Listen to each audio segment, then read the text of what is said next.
नेपाल पर भारत का जादू सिर चढ़कर बोल रहा है। नेपाल की राजधानी काठमांडू में प्रधानमंत्री बालेन शाह ने शुक्रवार को 15 सदस्यों वाली नई कैबिनेट का गठन किया। इस कैबिनेट की सबसे खास बात यह रही कि इसमें 5 महिला मंत्रियों को शामिल किया गया है, जो कुल कैबिनेट का 33% है। इसे नेपाल के राजनीतिक इतिहास में एक बड़ा और पॉजिटिव स्टेप माना जा रहा है। जिन महिला मंत्रियों को अहम जिम्मेदारी दी गई है उसमें निशा मेहता को स्वास्थ्य मंत्रालय दिया गया है। आप हमारे वीडियो से जुड़े रहिएगा क्योंकि हम आपको बताएंगे कि निशा का क्या है भारत कनेक्शन और क्यों एम्स ने उन्हें संदेश भेजा है। दूसरी मंत्री हैं प्रतिभा रावत, जो संघीय मामलों, सामान्य प्रशासन और सहकारिता मंत्रालय, सोबिता गौतम को कानून और न्याय मंत्रालय और सीता बड़ी को महिला एवं बाल विकास मंत्रालय का कार्यभार सौंपा गया है। दुनिया को पहला जेंजी पीएम नेपाल से मिला है। शाह 35 साल के हैं। उनकी पार्टी राष्ट्रीय स्वतंत्र पार्टी महज 3 साल पुरानी है। बालेन ने पीएम बनते ही बड़े बदलाव कर दिए हैं। शिक्षा व्यवस्था में बड़े सुधार का ऐलान तो किया ही है, उन्होंने कॉलेजों और यूनिवर्सिटीज में स्टूडेंट पॉलिटिक्स पर भी प्रतिबंध लगा दिया है। सरकार ने सभी राजनीतिक दलों से अपने छात्र इकाइयों को कैंपस से बाहर करने को कहा है। इसके अलावा कक्षा 5 तक कोई परीक्षा नहीं होने की बात भी कही है।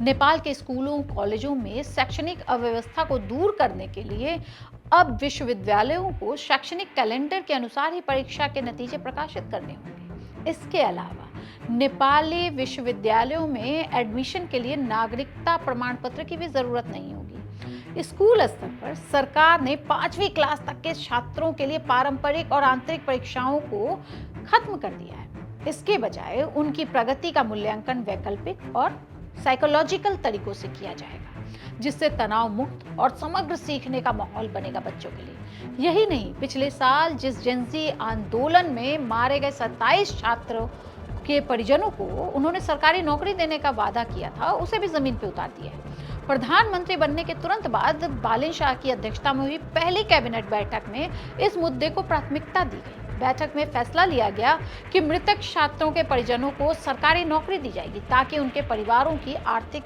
स्थिति सुधर सके, आर्थिक सहारा मिल सके। ऊर्जा मंत्रालय के तहत आने वाले विद्युत प्राधिकरण ने आधिकारिक सूचना भी जारी कर दी है। प्राधिकरण ने 27 छात्रों के रिश्तेदारों की लिस्ट जारी की है और उन्हें उनकी योग्यता के आधार पर और क्षमता के आधार पर उनके गृह जिले में नौकरी देने की बात की है।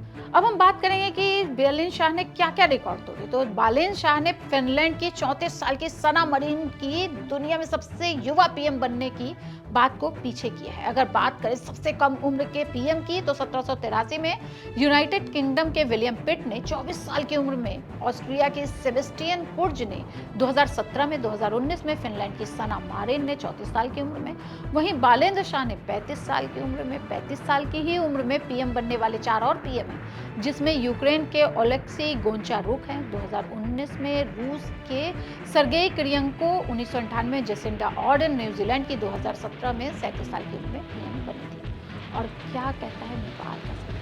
तो महिलाओं के लिए नेपाल के संविधान में पहले से ही यह प्रावधान है कि हर सरकारी संस्थान में, संसद और कैबिनेट में कम से कम 33% महिलाओं को जगह मिलनी चाहिए। लेकिन अब तक इस नियम को पूरी तरह से लागू नहीं किया गया था। लेकिन जब से भारत ने महिलाओं को सदन में 33% आरक्षण देने की बात की है और बालेन शाह पीएम बने हैं, उन्होंने सारा पुराना नियम ही बदल कर रख दिया है। क्योंकि नेपाल के पहले ही सरकारों में आमतौर पर सिर्फ 1 या 2 महिलाएं ही मंत्री बनती थी, लेकिन बालेन की सरकार में पहले दिन शपथ की शुरुआत ही महिलाओं से हुई है।